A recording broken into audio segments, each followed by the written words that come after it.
Bonjour et bienvenue à Paroles d'ici et d'ailleurs, un podcast qui s'adresse au grand public pour ouvrir les dialogues sur un sujet puissant, l'immigration. Je m'appelle Olivia Gomez et j'ai voulu créer un espace où l'on pourra converser et écouter les paroles des personnes issues de la diversité.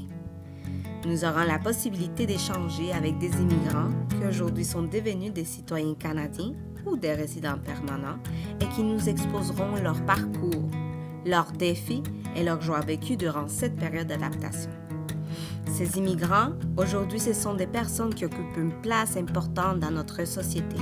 Ils sont une source d'inspiration et ils aident, d'une façon ou d'une autre, à créer un monde meilleur. Bonjour et bienvenue à Paroles d'ici et d'ailleurs pour un nouvel épisode Réorienter sa carrière. Aujourd'hui, je reçois Carlos Garcia Mireles, originaire du Mexique. Carlos a étudié et pratiqué la médecine à la ville de Guadalajara. Depuis son arrivée ici au Québec, il a travaillé fort pour exercer son métier. C'est pendant la forte demande d'équivalence et études lui ont obligé de réorienter sa carrière. Actuellement, il travaille comme préposé aux bénéficiaires dans une résidence pour personnes âgées et il est étudiante à l'Université de Montréal dans les programmes de neurosciences. Bonjour Carlos, comment vas-tu? Bonjour Olivia, ça va très bien et toi? Ça va, ça va. En fait, je suis heureuse de te voir ici aujourd'hui, mais aussi de pouvoir discuter avec toi sur ta vie, sur ton cheminement professionnel. Et puis, je dirais au public, en fait, Carlos puis moi, on étudiait dans la même école à Guadalajara, à l'Instituto de Ciencias. Et puis, j'ai gardé des superbes souvenirs de cette amitié. Donc, bref, je suis très contente de l'accueillir aujourd'hui. Mais bon, Carlos, bien que je connais tes origines, voudrais-tu te présenter au public et parler de ta terre natale? Ma terre natale, oui. Mais comme tu le dis, on se connaît très bien déjà. Mais mon nom complet, c'est vraiment comme un nom un peu de téléroman. Carlos Alberto García Mireles. J'essaye d'être bref toujours ici avec mon nom. Je suis originaire d'une ville que c'est un peu difficile à prononcer, mais c'est facile à se rappeler d'elle. On est très connu pour la grande musique de mariachi, puis les tequilas, c'est tout originaire là. Alors, c'est facile à retenir si vous ne pouvez pas vous rappeler le nom. Je trouve que c'est une ville, comparée aux autres villes au Mexique, où tu peux quand même vraiment grandir très content et que tu peux quand même vivre bien et te développer, puis vraiment arriver à un bon potentiel dans ta vie. J'ai découvert qu'un peu plus tard, j'étais toujours un enfant très privilégié. T'as-tu des sœurs, des frères? Oui, je viens d'une famille, on est 5 personnes. C'est une petite sœur, un grand frère. Puis tout le monde habite au Mexique? Tout le monde habite encore, oui. Tout le monde sont au Mexique. Et ils ont je pense pas qu'il y ait une décision de déménager ailleurs. Ils sont très, très contents d'être là. Oui. Et si l'on revient à ton adolescence et on parle de ton éducation, bon, je sais qu'à l'école, tu avais appris les Français, et même à ça, il y avait un programme d'échange vers le Québec. Est-ce que tu peux nous parler de cette période de ta vie qui t'a ouvert les portes au Québec? Oui, ça, c'était tout à fait les choses m'a présenté le Québec. Et c'était surtout pour suivre les pas de mon frère. C'est-à-dire, lui a fait la même chose, il a fait de l'échange. Et la décision de commencer des cours en français dans l'école, c'était surtout pour suivre les pas de mon frère. Je trouvais qu'il était cool, puis je voulais faire la même chose. Et il y avait une opportunité de faire une expérience au Québec pendant quelques semaines. C'était à peu près 2 mois, une chose comme ça. Et puis, c'était juste pour apprendre les français. C'était surtout ça, l'échange culturel. Et puis, comment t'as trouvé cette première expérience? C'était très drôle. Je pensais que j'avais une petite base en français, mais quand je monte dans l'auto avec la famille qui me recevait, j'essayais de me communiquer, mais je comprenais absolument rien. C'était un autre accent, c'était une autre langue complètement différente. Mais c'était une expérience magnifique. Ça a changé complètement ma vie. En complet, ça, ma vie a pris une autre direction à cause de cette expérience. Puis après, ben, tu reviens de ton échange, mais je sais que en fait, tu as retourné au Québec plusieurs fois, tu es revenu. Pourquoi? Euh, mais il y a une grande raison principale. Je pourrais dire que mon histoire d'immigration, c'est plus qu'une histoire d'amour, même Oui. si ça sent un peu cheesy. Mais c'est vrai, j'ai connu l'amour de ma vie au Québec. Et on ne le savait pas encore Oui, quand vous ça étiez arrivait. jeune. Ouais, on était très jeunes, on ne le savait pas, mais on voulait essayer une relation à distance, que ça continuait pendant des années. Mais ça a commencé quoi? Vous avez 16 ans, chose de même? Oui, on avait 16 ans. Mais oui, 16 ans, tout jeune. On avait toujours cette impression que ça aurait été une chose, une Impossible. expérience seulement, et que ça allait finir peut-être bien même si on était en distance, mais finalement, ça commençait à être plus sérieux. C'était ça qui m'a décidé. J'ai continué à venir ici. Elle aussi, elle continuait à venir chez moi, à me visiter. Puis on commençait à voir que c'était quelque chose Ouais. qui pouvait avoir un futur. On aimait ça. Parce que, en fait, ta femme, une jolie Québécoise, est allée aussi vivre au Mexique pendant une longue période, si je ne me Oui. trompe pas. Oui, D'accord.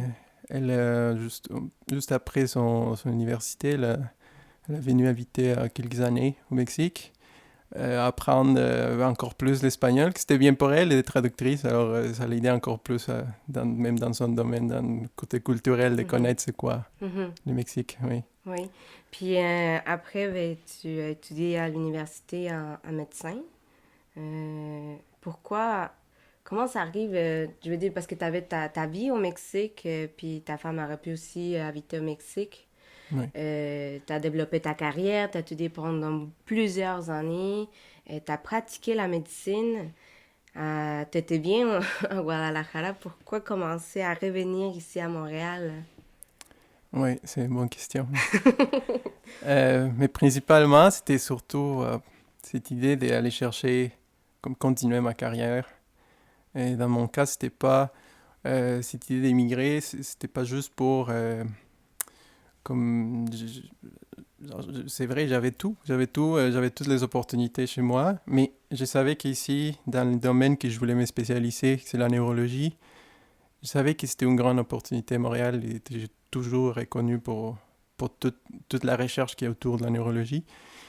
Et je voulais m'essayer. Je connaissais déjà la ville, je connaissais la province, je connaissais des gens aussi qui habitaient là. Je voulais comme essayer ce côté. Je savais les opportunités que je pourrais avoir, mais toujours avec l'idée d'appliquer ça au Mexique un jour. De tout ce que je peux apprendre ici, je pourrais les donner aussi à mon pays, Oui. côté. Et c'est pour ça surtout. Mais c'est sûr que les côtés, même si ma femme était bien au Mexique, c'était pas comparable dans plein de choses. Elle pouvait travailler au Mexique aussi, même avec des contrats ici au Canada. Ça, c'était aucun problème. Mais c'est sûr, les côtés de sécurité. Ouais. On a vécu des expériences qui et on un peu fait prendre, ils ont orienté ces décisions d'essayer une place qui c'est Tu fais des expériences des violences au Mexique ou des vols? des vols surtout, Ok. des vols un peu violents. Ok. Et les pires, c'était j'avais déjà vécu ça. Tout Mexicain ont une expérience proche au personnel de ça. Mhm. Mais j'avais toujours cette idée de j'espère que ça va jamais arriver pendant que je suis avec ma conjointe. Je veux pas que ça arrive avec elle. Puis ça arrivait. Puis ça a juste renforcé cette idée que moi, c'est pas très sécur ici au Mexique. Hein? Ça arrive souvent. Tout à fait, mais c'est vrai qu'ici au Québec, on est vraiment en sécurité. Même moi, en tant que femme, je me sens en sécurité. Je peux pas marcher même à minuit, 1 heure du matin, puis je ne sens pas cette crainte. Ouais, Donc, c'est surtout ça, non? La sécurité en tant d'être une femme. Je trouve que au Mexique, vous êtes très, très vulnérable. ouais. Et je pouvais pas non plus comme vivre avec cette idée que Tout à fait. Oui, c'était compliqué. Alors, c'était une autre décision, c'est sûr. Ça a influencé beaucoup pour dire, OK, let's go, on va essayer Montréal. Mais c'était pas assez facile de dire juste, OK, on y va. Il aurait fallu que vous vous mariez. Comment étaient les processus, en fait, des documents pour avoir une résidence?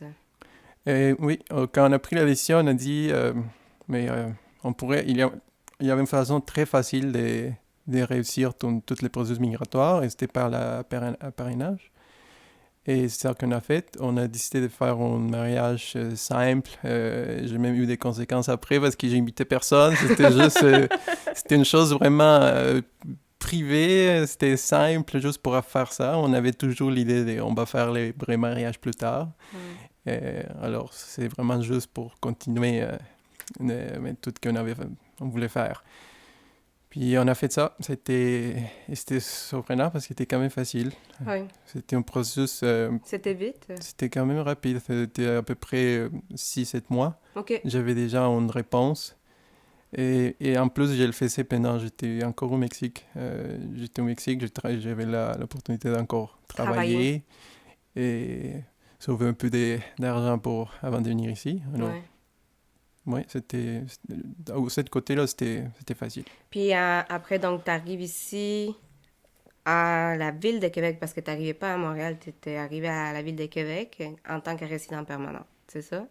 J'arrivais là, mais je restais pas longtemps. C'était juste dans le processus qu'on cherchait comment nous établir, mais on savait déjà que vous voulez vous établir ici à c'était Montréal? Montréal, oui, avec les opportunités qu'il y avait ici, et surtout pour commencer. C'est vrai que la ville de Québec, pour avoir un emploi puis préparer toutes les choses que j'avais à préparer pour les équivalences, ça n'aurait pas la même chose. C'est un peu plus limité. Est-ce que ici, tu as pu avoir ton équivalence en tant que médecin? Non, pas encore. C'est un processus très long, très compliqué. Et c'est drôle parce que l'information qu'on a avant de venir ici, c'est vraiment une information... vague. Mais c'est très superficiel. C'est pas vague, c'est quand même... il nous donne vraiment une idée pour nous convaincre même de dire « Ah, c'est faisable, c'est une chose qu'on suit, c'est très systématique, on fait A, on fait B, on fait C, et on peut tout de suite continuer ça qu'on veut faire. Mais non, c'est vraiment plus compliqué que ça. J'ai fait comme ça, j'ai fait A, B et C, et je me suis rendu compte qu'il y a plein d'autres étapes. J'ai fait comme les premières pas de l'équivalence, c'était faire les examens, qui c'est un processus long, c'est quand même long, et c'est aussi très dispendieux. Genre juste les temps, ça pourrait prendre à peu près 1 an et demi pour avoir tous les examens seulement, pas encore l'équivalence. Les taux en français? Oui. OK. On a le choix de le faire en anglais aussi, Okay. mais à la fin, c'est sûr que si on veut rester au Québec, il faut spécifier en français. Et c'était cher aussi parce que mais juste les 3 examens, c'est autour de 5 000 $. 5 000 $ canadiens. 5 000 $ canadiens, que si on... Dans mon cas, par exemple, j'étais obligé de refaire un des examens, alors ça coûtait encore plus cher. J'habitais pas encore ici, alors c'était aussi les voyages pour venir. Et c'est sûr qu'à la fin, c'est quand même une inversion de temps, d'argent, que si j'aurais eu déjà un enfant, une famille, ça aurait été très difficile. Mais j'ai fait ça, j'ai fait les examens. J'ai prouvé quand même les connaissances étaient là. Mais il manquait Mais il manquait encore d'autres choses. Une fois qu'on passe les 3 examens, il faut rentrer dans un processus on va être choisi, on a comme une liste d'attente pour continuer à étudier, prendre une spécialisation. Parce que, en fait, la demande d'une équivalence en médecine, la différence avec d'autres métiers, c'est qu'on fait l'application pour continuer à étudier, c'est même pas pour pratiquer. C'est pas pour faire notre métier, c'est pour continuer à étudier. Alors, on fait cette première preuve, on passe les examens, puis après, c'est attendre s'il y a une place pour appliquer une place de spécialisation. Mais, il y a un petit problème. Le système est vraiment fait pour qu'on choisit surtout la médecine famille. OK. Il y a beaucoup de place pour être médecin de famille. Parce qu'on en manque aussi. Exactement, il manque beaucoup. Et le côté, mais ça que je voulais étudier, la neurologie, et c'était tellement limité. Je savais déjà que c'était limité, mais je ne savais pas qu'en plus d'être limité, c'est très fermé la façon ils vont prendre la décision de dire si tu pouvais vraiment aller là ou non. Et c'est drôle parce qu'ils demandent même, par exemple, des lettres de référence d'un médecin d'ici qui était déjà travaillé avec lui ou qui était déjà quelqu'un qui peut t'appariner de dire oui, lui est un très bon élément, prends-le. Wow, ouais. Et c'est compliqué parce qu'on arrive, Tu connais personne, on en connaît fait, personne. dans le milieu de la médecine. Oui. Alors, le système s'est fait comme pour obliger un peu le médecin à dire, OK, il faut que j'ai prendre quelques années aussi pour faire peut-être des volontariats avec un programme de recherche, que je connais des contacts, que j'ai fait même une publication, que je suis parti de ça. Parce que sinon, on est personne. Ça va être très, très difficile d'aller dans le domaine qu'on veut. C'est sûr que pour les côtés médecin et famille, c'est un petit peu plus facile, je pourrais dire. Mais même là, c'est long. Il y a des gens qui, même après faire les examens et de rentrer dans le processus, et il y a des gens que j'ai connus qui préparaient l'examen avec moi, que ça a pris... il y avait déjà 4 ans en attente, même avec déjà toutes les choses. Alors, c'est compliqué. C'est long, c'est compliqué, mais c'est pas impossible non plus, c'est sûr. C'est juste que c'est fait d'une façon pour vraiment juste choisir quelques-uns. Puis là, je m'y connais moins, mais il n'y a pas des groupes de support ou bien des subventions quelconques qui sortent du gouvernement du Québec pour appuyer ces démarches des immigrants pour à pouvoir faire leur métier, donc en médecin. Un accompagnement. Il y a pas spécifiquement dans le côté d'équivalence, mais ça existe. L'aide du gouvernement, une fois qu'on est résident permanent, surtout dans le côté de refaire, de vraiment recommencer la carrière. C'est sûr qu'il va y avoir des prêts, des bourses qui vont nous permettre vraiment d'aller encore rentrer dans l'université, refaire les études. Il y a même des programmes qui nous permettent de faire les dernières 2 années, non, 2 ou 3 années, ça dépend de l'université. Mais même là, la possibilité de rentrer, c'est un peu compliqué et c'est sûr que si ça te fait beaucoup penser, c'est vraiment recommencer tout à zéro ou essayer de rentrer dans un système, ça peut prendre en même temps. Alors tu sais pas vraiment quelle décision prendre tout à coup, c'est difficile. Ça va être un peu épuisant aussi pour le moral parfois, non? Tu sens... Oui, c'est sûr. C'est compliqué pour tous les aspects de la vie un peu. Ouais. On a... surtout pour cette idée on peut déjà construire avant de venir ici. Je pense que personne est prêt ou préparé pour toutes les choses et les démarches qui viennent avec tout ça. Oui. C'est sûr, c'est épuisant. Oui. Oui. Mais aujourd'hui, tu es à l'Université de Montréal, tu as rentré dans le programme de neurosciences, donc les sujets qui t'apassionnent, comment tu te sens? Est-ce que ça a été difficile de rentrer à l'université? C'était difficile dans la décision, rentrer. J'étais... Pourquoi? J'étais peut-être tout avec cette idée que j'étais capable, que je peux encore continuer, surtout parce que j'avais des bonnes notes dans les examens. Je trouvais que je pouvais juste continuer. Alors c'était difficile de dire, OK, non, il faut vraiment que tu cherches un autre moyen pour C'était comme arriver. une résilience de dire, je n'abandonne pas, mais je dois être forcée à changer ma direction. Oui, c'était vraiment ça. C'était, je trouvais comment je peux faire ça que je voulais faire ici. Et comment je peux apprendre, parce que c'est ça que je veux vraiment apprendre plus sur ce domaine, tout ce qui est lié à neurosciences, neurologie, je veux profiter de ça. J'ai dit, il y a il y avait des programmes très intéressants autour des neurosciences et j'ai décidé d'appliquer là. Je savais qu'à la fin, je pouvais vraiment... je pourrais arriver à l'objectif que j'avais et de pratiquer ça que je voulais pratiquer. C'est un programme, c'est un certificat, comment ça fonctionne? C'est un bac. Un bac, ok. C'est un programme qui est vraiment une base pour après continuer une spécialisation un peu dans des domaines, soit un peu plus en psychologie, par exemple, ou en recherche. Ok. Alors, ça, on les choisit un peu plus tard. Mais l'objectif, c'est surtout je prends ça comme une base, puis après aller dans des choses qui sont plus spécifiques, hein, comme en thérapie il y a deux choses que j'aime beaucoup, que c'est la thérapie de musique, utiliser la musique comme thérapie. Je trouve qu'il y a un impact tellement intéressant dans les gens qui ont des pertes cognitives.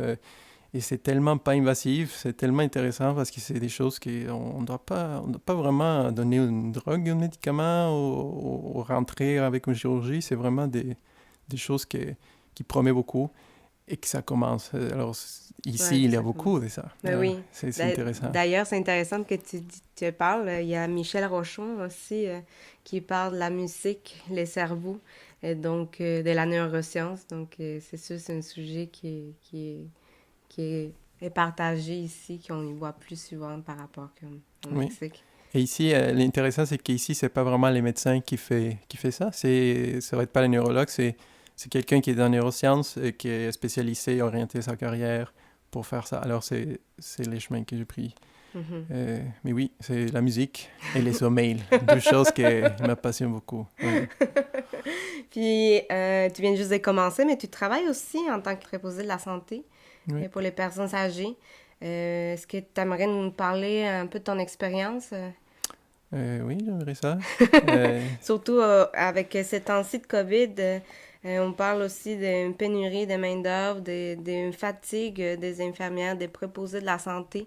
Donc, je serais curieuse d'entendre ton expérience. J'avais déjà cette idée avant de venir ici. Je voulais rester proche des gens et j'ai resté très réaliste. Je savais que une des choses que je pourrais vraiment faire, c'était préposé bénéficiaire. Et j'ai appliqué. Je savais que devais faire une formation aussi pour ça, mais j'ai quand même convaincu les gens des ressources humaines puis les chefs pour m'accepter comme un peu après, de savoir que j'étais capable de faire un truc comme ça.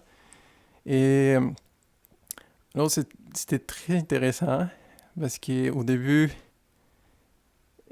j'ai vécu vraiment une expérience très difficile. C'était un CHSLD où il manquait souvent de personnel. Et à la fin, c'est sûr que la surcharge de travail était énorme. C'était une chose impressionnante.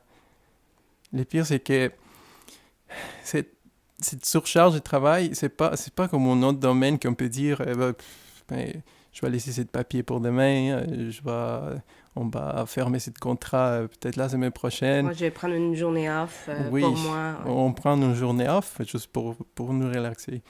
Ici, si on décide de ne pas venir, la charge va monter sur notre collègue. Puis les collègues, on ne peut pas vraiment dire « Ah, je vais laisser les gens là ». Il faut vraiment les aider. C'est des gens, surtout dans cette CHSLD où j'ai commencé à travailler, c'est des gens qui sont en perte d'autonomie. Ça veut dire ils ont besoin vraiment 100% de nous pour se préparer, pour se nourrir et pour être accompagnés d'une façon.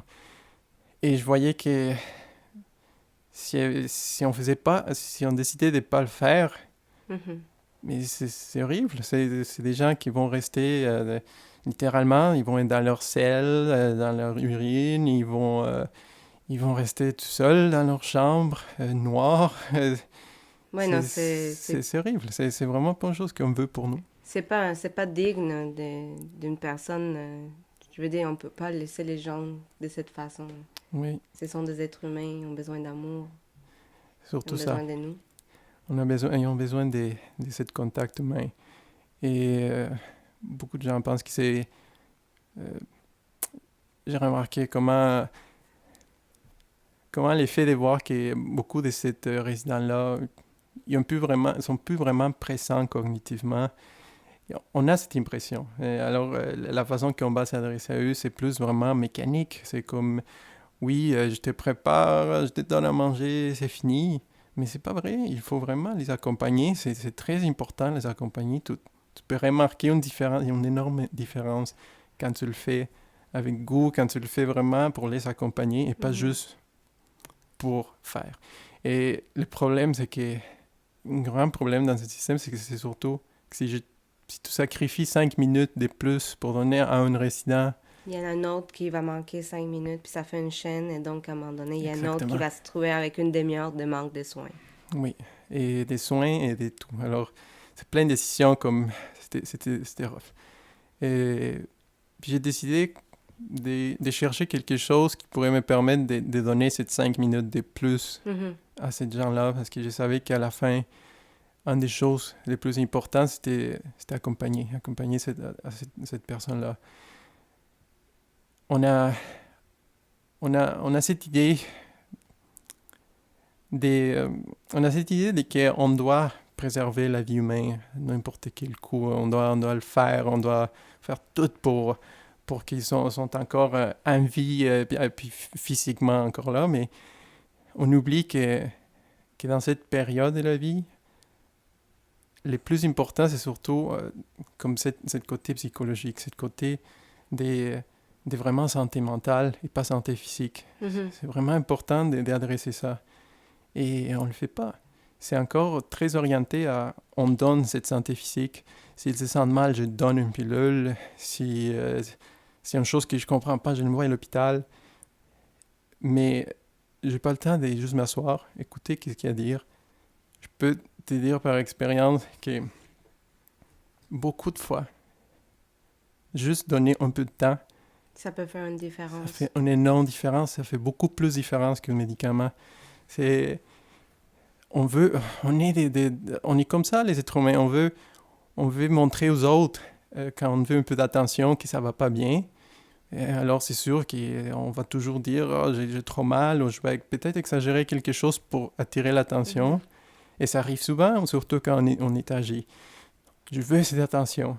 Et tu le vois que si tu la donnes pour vrai, si tu donnes quelques minutes, la douleur qu'il y avait avant est partie. Oui.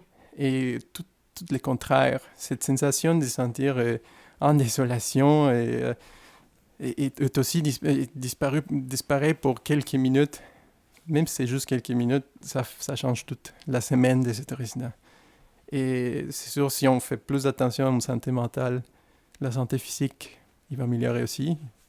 C'est un enchaînement des bénéfices que la personne peut avoir. Une petite attention, oui. Il y a de l'amour, la personne se sent plus éveillée. Oui. Une chaleur humaine qui peut faire en sorte aussi que la douleur quelconque, elle peut peut-être être là, mais elle va être moins puissante. Oui, c'est vraiment... Mais c'est fort qu'est-ce que tu dis, parce que aujourd'hui, dans le milieu santé ici au Québec, on voit, pas juste ici, à travers le monde, on voit qu'avec aussi cette pandémie, les médecins, les infirmiers, tout le monde aussi atteint d'un épuisement. Puis qui prend soin d'eux aussi? Oui, tout à fait. C'est vraiment, c'est quelque chose de très important que tu dis. Parce on parle toujours de comment c'est puissant physiquement pour tout le personnel de la santé, mais on néglige beaucoup ce côté de c'est quoi qui arrive avec notre sentiment, notre esprit, notre morale.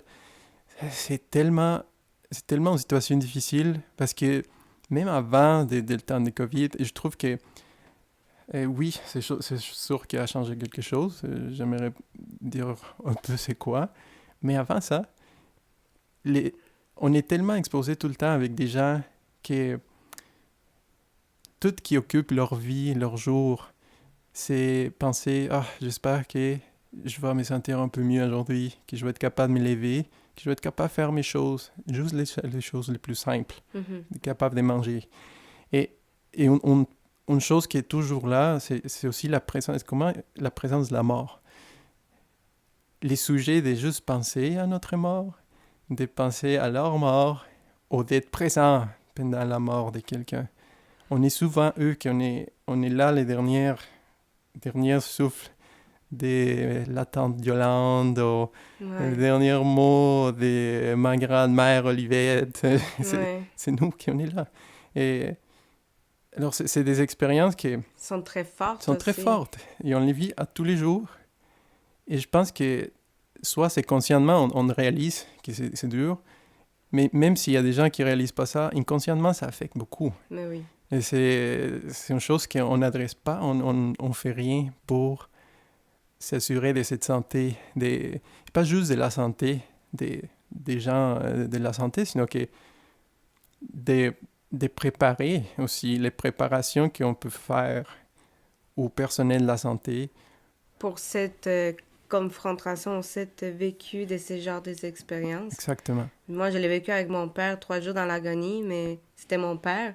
Mais c'est sûr que c'est frappant de vivre ça. Donc, si une personne externe les vit avec une personne qui n'est pas sa famille, c'est une inconnue, mais qui donne tout son amour, mais les fait toute sa journée avec une personne, avec une autre, ça va être tellement un épuisement puis une détresse quelconque dans la personne, dans l'entrepôt, dans l'infirmier. Donc, on n'en parle pas souvent. C'est super intéressant qu'est-ce que tu nous dis, mais je pense qu'il faudrait faire une action. Comment, je sais pas, c'est ça le problème. Intéressant. Je me sens vraiment avec une énorme responsabilité. Je pense que j'ai cet espoir que je pourrais faire quelque chose un jour pour créer vraiment des programmes, des orientations, des formations pour aider les gens d'être plus prêts, d'être prêts à moins de confronter cette situation-là. Parce qu'à la fin, c'est vraiment un rôle très important qui joue un préposé. C'est une infirmière ou un médecin. C'est vraiment accompagner les gens. Et comme tu dis, on est tellement dans les moments les plus vulnérables des personnes que c'est vraiment important mais qu'on sait comment... Que vous soyez outillés aussi Oui, de voir. on doit savoir comment le faire, comment être proche, puis comment accompagner quelqu'un et pas juste donner des soins comme ça. Tout à fait. Oui. Wow, c'est fort. C'est assez intéressant tout ce que tu nous dis. Puis surtout aussi, ça nous ouvre les yeux, les oreilles pour comprendre ce qui passe derrière. On entend tellement, on entend Oui. que les gens sont épuisés, on entend que la situation est là, mais on l'écoute pas, on les discute pas. Donc, Et c'est sûr qu'en temps COVID, c'est sûr, tu peux ajouter juste les doubles. un peu plus des choses qu'il y a. Mais encore, un gros problème, on le voit, c'est qu'il n'y a aucune des stratégies pour adresser les problèmes psychologiques des personnes âgées. C'est eux qui sont en train de souffrir le plus dans tous les domaines de cette maladie. C'est drôle. Présentement, où je travaille, je connais tellement de résidents, j'ai plus d'une centaine de résidents avec ma curiosité, je cherche tout le temps à savoir c'est quoi leur opinion vers tout ça, le COVID, la maladie. Et c'est une grande majorité que c'est vraiment pas la préoccupation qui est dans leur vie. Okay. C'est la dernière chose qu'ils pensent. C'est vraiment l'effet de comment je peux plus voir s'il y avait déjà juste un visite que j'ai recevais par semaine ou par mois. Même. Puis là, ils peuvent pas le voir, les visites sont ouais. C'est fini complètement. Alors, c'est ça qui c'est encore plus démoralisant pour eux. Il y a plein qui ont partagé ces désirs même ils devraient juste laisser rentrer la maladie, comme ça on va partir tous, puis vous n'aurez plus de problème avec ça. Wow. Et c'est fort parce que c'est vrai. On essaye de les garder les plus. C'est eux qui on essaye encore cette idée on le veut, qui sont pas malades, là, qui n'ont pas la maladie. Mais à la fin, on est en train de donner encore plus de problèmes avec tous ces problèmes de santé mentale. C'est épouvantable. C'est oh my God, triste. ça fait... Ouais, c'était triste. C'est pour ça que si au moins, si on peut faire un peu de notre côté, mais on doit suivre les consignes de la santé puis rester les plus isolés possible pour qu'un jour, on puisse retrouver notre proche aussi. Oui. Ça serait l'idéal. Puis, Carlos, en fait, tu vis toutes ces expériences-là. Là, tu commences l'université. Comment tu fais pour gérer toutes ces émotions, ton emploi de temps et en plus, être motivé, garder cette motivation pour être vers ton rêve, la neuroscience et faire une différence? C'est une question aussi. Mais je vois que les possibilités où je pourrais utiliser ça que j'apprends avec les gens que je travaille, j'ai des très bons amis. Et mes amis, c'est pas vraiment des collègues de travail, c'est les résidents. J'ai des amis qui ont 4 fois mon âge. Mais pour vrai, il y a des gens qui ont 100 ans. Et c'est impressionnant, c'est comme les choses que je vois que je pourrais vraiment appliquer dans ce domaine aussi.